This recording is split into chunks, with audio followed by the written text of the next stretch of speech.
So Sam had weapons. He had katanas, swords, and stuff. Some nunchuck, he actually performed that for me a few times. He would have the nunchuck, he was doing all this thing. I'm like, this looks dangerous. That doesn't hurt. Yeah, I think he definitely loved just Asian culture. I'm aware that he spoke Japanese fluently. You'd get a phone call and he'd speak Japanese. So I'm like, where is this come from? Like going to his house, also will have like a lot of anime, toy, Dragon Ball Z, and all of that is all over his room. Sam's content is editorial photography and videos. And what stood out to me was there was a lot of Asian women in his digital content. So as we work together, I think we do have kind of like weird connection with each other, kind of like friends, but kind of like a little bit more than friends. So we kind of like always flirting with each other, and all friends know that it's just Bella and Sam all the time. When we have like, oh, let's do dinner, and then he would flake. So we're just giving each other a signal, but then it just can never be happen for some reason. Yeah. All right, when you're ready. I'm ready.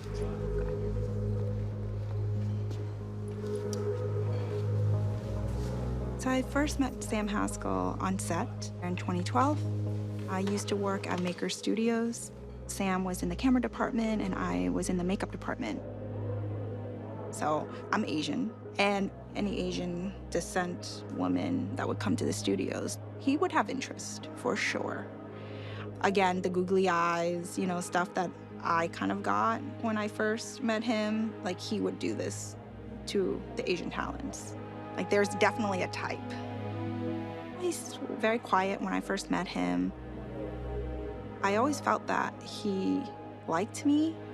Like when we'd be on set, he would always like look at me from across the room. But I always had a bit of a weird streak. Sam, it was always him talking about like how powerful or rich his family was in the industry. And it always felt like he wanted to kind of convey that if I was to date him, that I would like have help in my career. Like every time it's like, oh yeah, my dad's working on like this show, he's doing that, or like, you know, it's a bit of showing off, like I don't know, what is that, like nepotism? But it never really felt like he was maybe like part of the family. It was like he talks about it, but it felt like he was more of a black sheep. So I think within a couple of months, he actually like asked me on a date. On the surface, I felt like he really wanted to connect, but really beneath it, it's like, but you're not talking to me. Like, you're not going deep. Like, what are we doing? All this time that Sam asked me to go on dates with him, it's very straightforward. Let's go to dinner, let's go to lunch, let's go on a date. Never, ever did I ever knew that he was married. Now I found out this man had a wife and children. He had a family.